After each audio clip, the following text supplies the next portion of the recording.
Stars, I'm a fool for your love.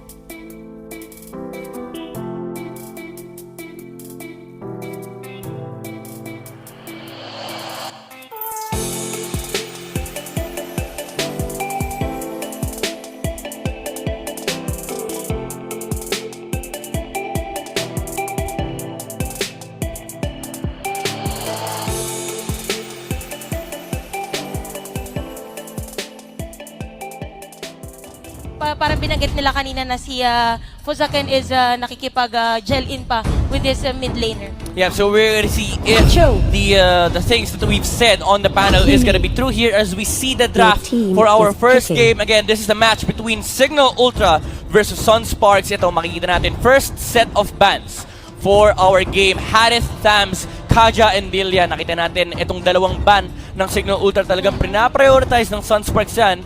And for the side naman ng Sunsparks, tinanggal na nila yung dalawang heroes na talagang nagpakita kahapon. It was the Lilia and the Kaja. Talaga yung Lilia kasi yung zoning out na kanyang second skill and the burst damage as well. Yep. Pero nakakagulat to Cignal Ultra for the first time, they let go of the Kimi. They know na, na hindi naman kukunin ng Sunsparks yan. Pero sinurpresa sila. Kinuha kagad ng Sunsparks yung Cho and Kimi. Pero Cignal Ultra, talagang nagpa-prioritize lang sila ng Terizla rito and the Grok over the combination na nakuha nga ng Sunsparks. And makikita natin ulit yung Selena ni Few. We've talked about many times, pinag-usapan na natin na yung Selena ng Cignal Ultra on the hands of Few. Talagang sobrang taas ng win rate yan. Kasi what they do with that certain kind of lineup is nagra-run sila ng double mage. And they don't usually get the normal marksman, yung mga carry natin. Usually kapag double mage yung Cignal Ultra, binibigyan nila ng fighter hero si Yaku. And minsan ginagawa rin nila yung Terizla fighter. So Cignal Ultra, again, nasa comfort zone sila dito. Alam nila kung paano nila papatakbuhin yung draft. So it's on the hands of Sunsparks kung paano nila sasagutin to. And now, with the Rafaela pick, I think may idea naman yung Sunsparks for the following phase natin dito. Tsaka si Rafaela talaga kung mapapansin natin even sa mga previous days natin for the MPL, gamit na gamit even the Estes. So feeling ko this time around for the MPL season for support meta. Yeah, for sure. Gamit na gamit Cignal Ultra, they banned out the Esmeralda knowing na hindi na nila makukuha yan. Rafaela is really good against Esmeralda kasi pinapabilis mo yung mga kakampi mo. So you can kite around the team fight na dinadala ng isang Esmeralda and you don't want to give the Esmeralda to Sunsparks din. Kasi Cignal Ultra, alam mo na nga nabibilis pa yung mobility ng Sunsparks. Tapos pag nilagyan mo pa ng Esmeralda yung lineup na yan, ang laki ng problema mo. Para mahirap na makatakas if ever kasi yung mobility talaga nabibigay ni Rafaela for the Sunsparks. May kita natin knowing na meron pang Kimi. Yep. So iba yung magiging tandem dito kung merong Kimi and Digi na parang combo. Dito for Sunsparks, magiging maganda din yung Kimi and the Rafaela kasi pwedeng actually protect for the Kimi dito ang Rafaela knowing na pwedeng mahuli ni Few with the Abyssal Arrow dito ang isang Kimi. While for the Rafaela naman, after nun, movement speed lang, makataas na agad. Yeah, kasi parang same idea. If you pick the Digi alongside the Kimi, meron kang protection for the Kimi. Pero Sunsparks dito, they realize na ang threat lang against the Kimi is the Abyssal Arrow ni Selena. So hindi ganun kalaki yung value ng Time's Journey. That's why they opted to go for the Rafaela. And now they have drafted the Gusion. Ang isang mage na nakalimutan natin nung previous season, pero it's starting to grow on the players na parang, sabi nila, pag hindi mo kasi pinigilan yung early aggression ng isang Gusion, nakita natin kahapon yan, one way to shut down the hero is invade the jungle, kunin mo agad yung buff, then after that, ang hirap ng early game na. Pero once na hindi mo mapigilan yung early game ng isang Gusion, kahit pa sabihin natin hindi siya naghahanap ng rotations, it's still very threatening kasi pagdating ng mid game, lahat ng makita niya nababurst down. Tsaka si Gusion talaga, siya yung hero na kumbaga pwede natin sabihin na mabilis na makapag-snowball. So dito for the Sunsparks, kailangan talaga mabigyan nila or maging well-fed ang isang Gusion nila para makapag-dictate din ng laban knowing na Gusion is usually or most probably on the middle lane. Yep, Cignal Ultra dito, they realized that there's a Gusion threat nga on the side of Sunsparks and they answered it up with the Guinevere. one of the popular mages against these two heroes, especially the Kimi. Kasi the thing about Kimi is kapag nakuha mo yung reach or kapag na-close mo yung gap, you need to burst him down. So maraming nagiging answers eh. Si Selena, it's one of the few heroes din na answer kay Kimi. Pero the more reliable one is the Guinevere. Kasi ang choice ng Kimi dito is mag-purify siya. So, bawas na agad for the movement speed. Actually, maganda yung magiging combo dito ng penalty zone ni Terizla while and the knock-up skill dito ni Guinevere. So, pag na-pull off na ng Cignal Ultra, magiging good sila for their team fight, I guess. Yeah, kasi ang taas na nga ng catch ng Guinevere mo at the same time the Kimi. So, Sunsparks talaga nagre-revolve sila around the draft nila dito kay Kimi. Pero again, everything that's all been said and done, it is gonna be still played. Yung lineup dito natin ng both teams, Cignal Ultra Warriors, Cignal Ultra lang pala, versus Sunsparks. On the blue side, you have Yaku on the Claude, Tets as the Grok, Disanya on the Guinevere, Few as the Selena, and D naman on the Terizla. Ito naman para sa Sunsparks, onto the red side, Fusaken ang gagamit ng Lolita, Wrench naman on the Rafaela, JP ang gagamit ng Kushon, Chu for Raflesia, and LBJ with the Kimi. And this is something new, yung marksman natin tinutulungan yung Selena para mas mabilis yung kanyang jungle take para hindi ma-invade ng Sunspark yung kanyang jungle. Pero ito, one thing to note is yung Gusion, meron siyang free jungle buff dito. So again, we've talked about how the Gusion playstyle usually runs. Kapag nakuha mo yung jungle buff, you have this early start na pwedeng kang humanap ng aggressive play. Kasi kapag dating ng level 4 ni Gusion, meron pa siyang jungle buff, can definitely play around the rotations of Sunspark. So Cignal Ultra, alam nila na may parating silang problema. It's gonna be on their mind for the next few minutes. JP, muntik pang mamamatay dito. Actually, hindi mamamatay. And that was the first blood taken here by the Selena. Few, he realizes na iikot yung Gusion once na makuha niya yung jungle buff dun sa kanyang jungle, kukuha kasi ng crab yan. And level 3 pa lang naman. So sabi ni Few, bakit di natin bakbakin? Napakabilis nung first blood doon kung mapapansin natin. Sayang naman for JP knowing na Gusion, gaya na sinasabi natin, kailangan mabigyan talaga ng space on the early part of the game. So Sunsparks here, kailangan mahabol nila yung seconds na namatay dito yung Gusion or JP of the Sunsparks. Sabi ng Cignal Ultra, no, okay lang, sige, bigay mo yung jungle buff. Pwede namang patayin eh. Walang problema. Inabangan lang nila sa crab. Yun, pero ito, may sagot. agad. Yep, ito na yung hinahanap mong bawi. On the bottom lane, he was able to take down the Claude. And si Yaku, medyo kailangan niya ingatan yung positioning niya. Kasi as the Gusion, yung chase problem mo against the Claude, hindi problema. Kapag kumabit na yung sword spike, talagang abot mo. Kahit gaano kalayo. Kahit sobrang taas ng dreams, abot ka ng isang Gusion kapag kumabit na yung sword spike. Tama. So, middle lane naman ako po, tinamaan pa. Penalty zone pa. Together with the Cignal Ultra again, we'd get a kill for this match. So, 2-1 na ating score. 2 minutes and 19 seconds into our game time. First third of the game, sinisimula na ng Cignal Ultra for Sunsparks. Medyo delikado for them. Knowing na yung taga-retribution nila or their assassin mage is kakabuhay pa lang or JP of the Sunsparks. So, Turtle, nakuha na dito. That's zoning out. Fusaken, ako po, tinamaan pa nga. Another kill pa nga for the Cignal Ultra. Ito yung sinasabi ni Kuya Batos kanina. Fusaken is a really aggressive player. Even if wala yung mga kape niya, sabi niya, sige, tatry kong humanap ng play dito. Pero Cignal Ultra, they were ready na susubukan mag-contest ng Sunspark. And ito malaking bagay ito for Cignal Ultra. 3 kills, yung dalawa doon, it was on the Gusion. So medyo masaya na sila sa kanilang kinalalagyan ngayon. Kasi kahit pa paano, mapipigilan nila yung mid-game aggression na pwede manggaling kay JP. Oh, tama. Tsaka kung mapapansin natin, hindi masyadong, pag sinabi kasi natin na may Kimi sa lineup ng isang team, parang pwede natin sabihin na magpo-focus on the turrets. Kaso may kita natin dito for the Sunsparks, hindi pa siya masyadong nagpe-pay off. So, KLBJ dito just farming together with the Rafaela. And for Cignal Ultra naman, kailangan bantayan din nila to kasi pwede magkaroon sila ng team fights kasi hindi nila napapansin na nakakapag-push na ng turrets ang Kimi ng Sunsparks. Yeah, medyo mahirap din kasi for the Kimi to actually, have the continuous push against Cignal Ultra kasi kailangan niya ingatan yung information na nakikita niya. Kapag hindi niya nakikita yung Selena at Guinevere, it's really hard to push kasi ang taas ng reach ng Cignal Ultra. Ang dali lang i-close nung gap. Pero ito, on the top lane, JP with the aggressive play, hindi tumama yung sword spike pero napapalibutan pa rin. Si Yaku, Numenor Blast will not hit pero ito na yung backup net. Ito na one charge! Ito na with the magic bomb! Dito! Disanya! Dalawa agad! Ang kanya napatay for that clash. Talaga saktong-saktong pagkakapasok. Kala natin tinapapa si Few. Nakatama pa dito. Raflesia, tumatakbo. Abot pa rin! Killing spree for Few as well! And ito na nga yung sinasabi natin, the controlled area of Cignal Ultra. Nagdikit-dikit yung Sunsparks. Sinabi Grabe, natin, nagulat bawal ako sa sila gawin pasok yun. Parang sakto talaga para nakita na din sa kanya kung saan talaga tatalon. Alam niya, natatamaan niya. And on to the top 10 naman, objectives. Ang gusto dito na Cignal And hindi Ultra. pa tapos, they're invading the jungle of Sunsparks. Sabi nila, kukuha ng buff si JP. Pero actually, nakuha pa rin niya. Tinamaan ng bala. And Fury with aggressive play. Hindi, makakapag-dash out si JP. Haabot pa ba with the arrow? Eto na. Hindi na. Sunsparks, with the reinforcements that they have, nahuli nila si Eto na. JP rito. Napakalalim nga for Cignal Ultra. Kita natin na aggressiveness is on their part.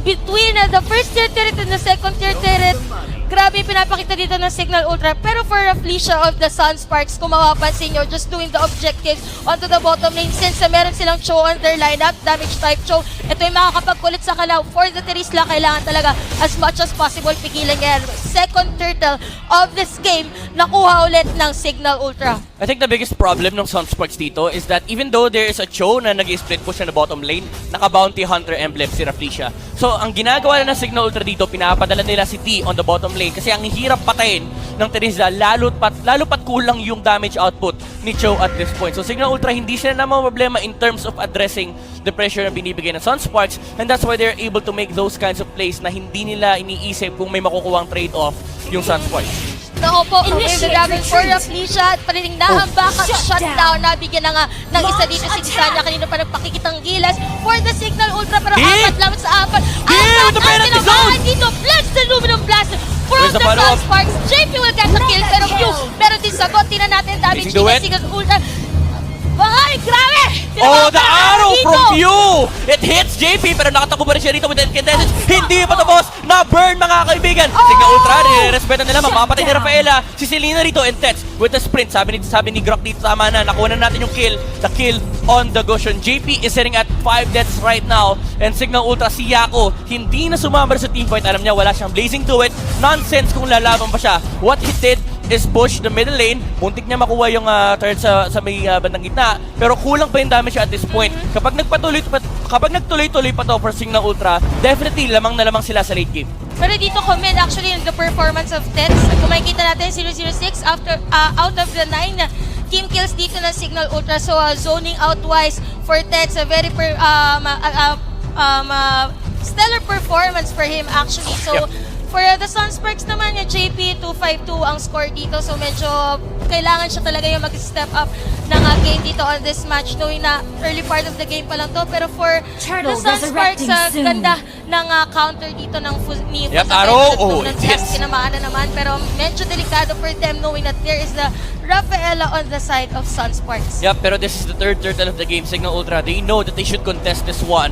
The net worth is exactly on the 19k line, and hindi mo pwedeng ibigay yung lead against Cignal Ultra at this point. So Sunsparks, they really know then as well na kailangan din nila i-contest ito against Cignal Ultra, pero definitely the far superiority is on Cignal Ultra side kasi meron silang abyssal trap dito, and Tets is actually zoning out. Sunsparks dito, the arrow will hit pero masyadong malalim, and that is the Kimi as well. Remember, may Rafaela na pwedeng protekta. Kimi dito, Disanya, nahuli ni Rafaela. That's a nice catch on the Guinevere, and the kill is gonna be on the Kimi. Sunsparks, ito na hinaharap mong lead in terms of teamfight. Pew, mukhang mauuli dito, mapapatay na Selena, and double kill for the Kimi. Ito yung sinasabi natin na yung continuous damage na pwedeng ibigay ng Kimi for the match. Early part of the game, Cignal Ultra pagdating sa teamfights, nakakalamang sila. Pero comment on the Lolita actually for protecting this Kimi of the Sunsparks together with Rafaela. Talagang walang makalapit. Actually, good thing yung ginawa niya Desanya to use the Violent Requiem kasi nga lang nandun na yung damage of the Cho, knowing na meron na din siyang Blade of Despair. It was the play that propelled Sunsparks to victory kasi nahuli niya yung pinakamalaking problema nila dito. Na-realize nila kanina, kahit ma-penalty zone sila, basta wala yung Guinevere, walang problema yung Sunsparks in terms of engaging the teamfight. Now, Tets is trying to zone out Sunsparks away from the turret pero hindi nila re-respetuin yung proc. And actually, Sunsparks, ano rin kasi nila nakita nila information kanina, nasa harap ni Rafflesia yung dalawang heroes ng Cignal Ultra. So what he did is go straight to the middle lane, tulungan niya yung kanyang mga kampe, and it was just one man up for Sunsparks. Hindi nakahabol, hindi nakapagdala kagad ng reinforcement yung Cignal Ultra towards the teamfight against in the turtle area. So we could see here for the Teresa naman of Cignal Ultra, meron ng Athena Shield si D. So D is more on support kasi kilala natin siya na tank support talaga for the Cignal Ultra. So malaking bagay talaga ang kanyang penalty zone. Kaso yun nga lang for the Sunsparks, good thing ang pinapakita dito ni Felicia, knowing na talagang inuuna niya is the Guinevere or yung pinaka-burst damager for the Cignal Ultra. Nakita niya si Grok dito. So tamang face check lang din for the both teams. Nakakakitaan lang din sa mata Fuzaken here on the immortality for his items. Yep.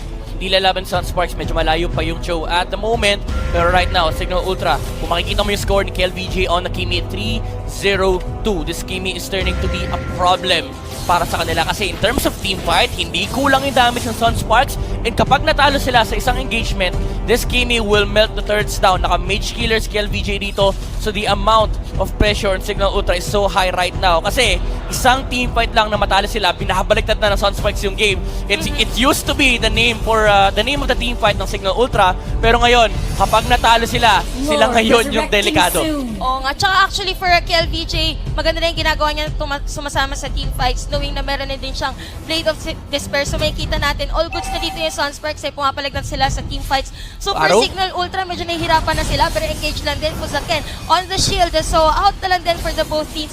First door of the game, pwede nang kuhanin at 10 minutes and 21 seconds into our game time. 9-6 is the score. Cignal Ultra lamang sa hero kills or sa team kills. Kaso for the Sunsparks, sila yung nag-a-advance onto this game. Yep. Ang ganda kasi ng ginagawa ng Sunsparks dito, hindi nila iniiwan yung Kimi para hindi makahanap ng opening si Desanya. Sobrang hirap pasukan talaga. May isang beses lang nakahanap ng magandang jump si Desanya kasi masyadong malalim yung Sunsparks. Pero KLPJ, kanina pa siya nasa likuran ng Rafaela at ni Lolita. He's not giving any opening. He's not giving any opening to Cignal Ultra na matalo na siya nung Guinevere with the Magic Tomb. And si Desanya rito, kanina, na-trigger happy na siya sa kanyang Magic Tomb.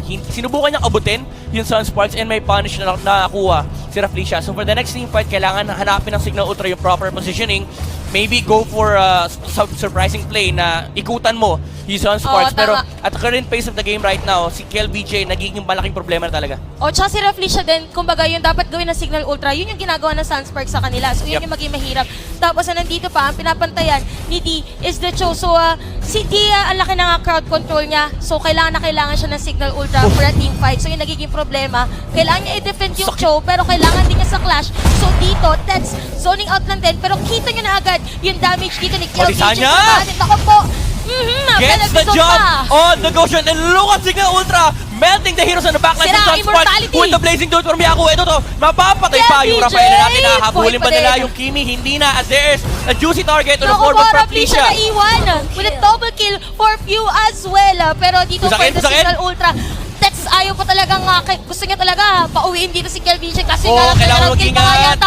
Uy, nagdash Yaku, he wants to go for the punish pero hindi support yung damage na Claude. Was able to take down the Kimi pero mapapatay naman ni Few si KLBJ rito, pero the last hero on the side of Sunsparks, mapapatay na. Cignal Ultra take the victory, pero at what cost na? Patay din yung marksman mo, so Yaku. sayang for Cignal Ultra actually. Yes, napatay nila yung Kimi, kaso perfect timing na sana yun or opportunity for them to take the Lord. Kaso nagpaubos pa sila, walang damage dito ang Selena.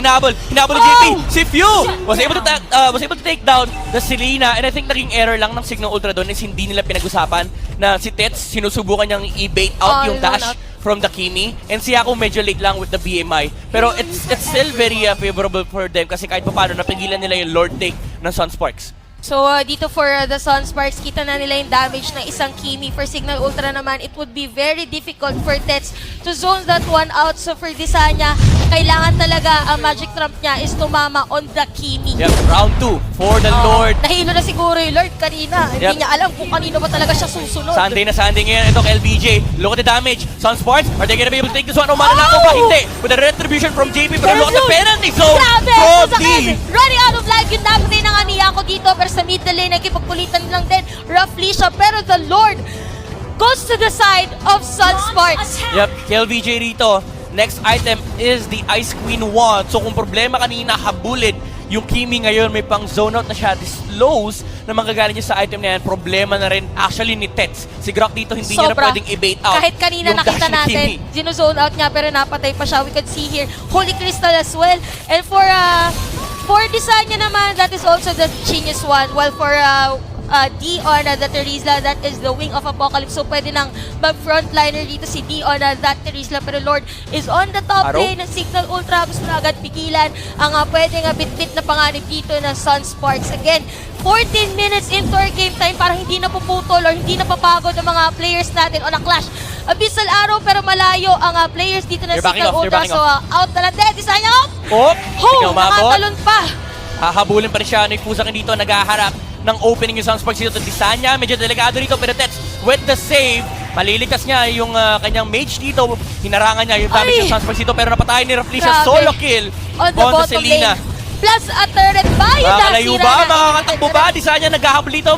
Valkyrie kayo. Naku po! Turn around! Sinipa mga kaibigan! Bumalik ka sa base mo! And Sunsparks dito, they suddenly find themselves in a very comfortable position. 2-man down on the side of Cignal Ultra.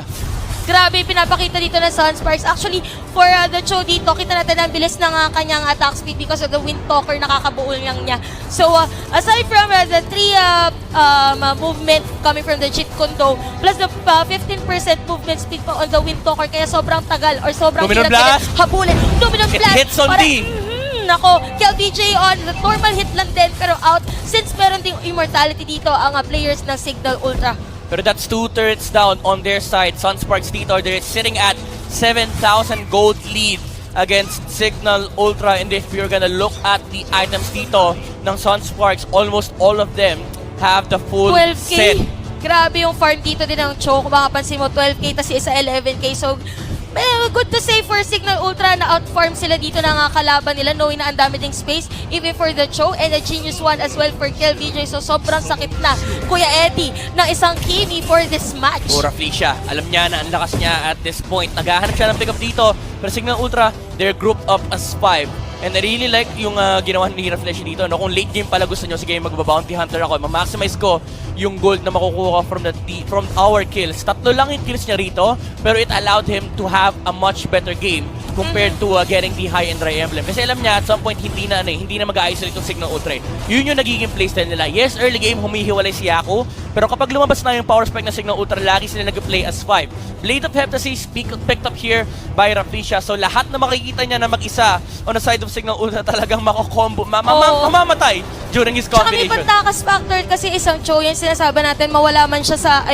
ma-nerf man siya or ma-buff, nandun pa rin talaga yung movement speed niya, panglikot sa mapa, panggulo. So kita naman natin ngayon for the Sunsparks, sobrang nag-pay off ang pick for the Cho. Hindi napabayaan actually sa kusina kung makapansin natin. Kaya na sinabi mo, 3-4-2 lang ang KDA dito ni Raflesia, pero yung farm, actually siya yung top farmer for the Sunsparks into this match. Yep, magic potion dito para kay KLBJ. Tapos na ba yung huling item na binibili niya? Oo, nakabaw na siya kanina ng Genius One niya. So dito for KLBJ, goodsy na talaga. Yep, sabi ni KLBJ to, tararak na, wala nang late game, baka makambak pa tayo. Remember, Cignal Ultra pa rin yung kalaban nila dito, the throned comeback kings of the Mobile Legends Professional League nung Season 2. So if you're Sunsparks, hindi mo pwedeng bigyan na kahit anong space yung Cignal Ultra kasi bubutas talaga nila. KLBJ, medyo hindi tumatama yung mga first hits niya on the Lord. Pero ito na, nilagay niya na yung daliri niya sa tamang posisyon. Pero ito, Tets, he will give the vision for Cignal Ultra. Tamang information control lang.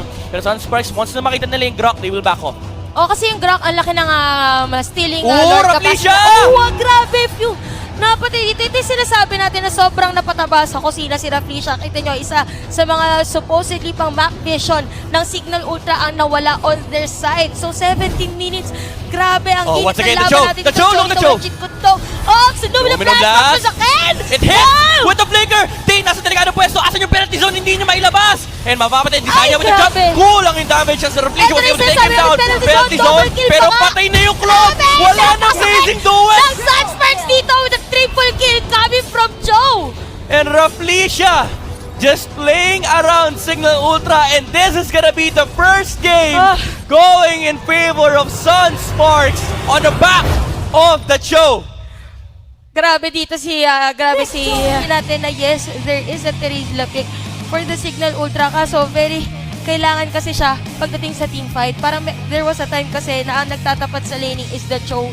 And Tell me pretty lies, look me in the face, tell me that you love me, even if it's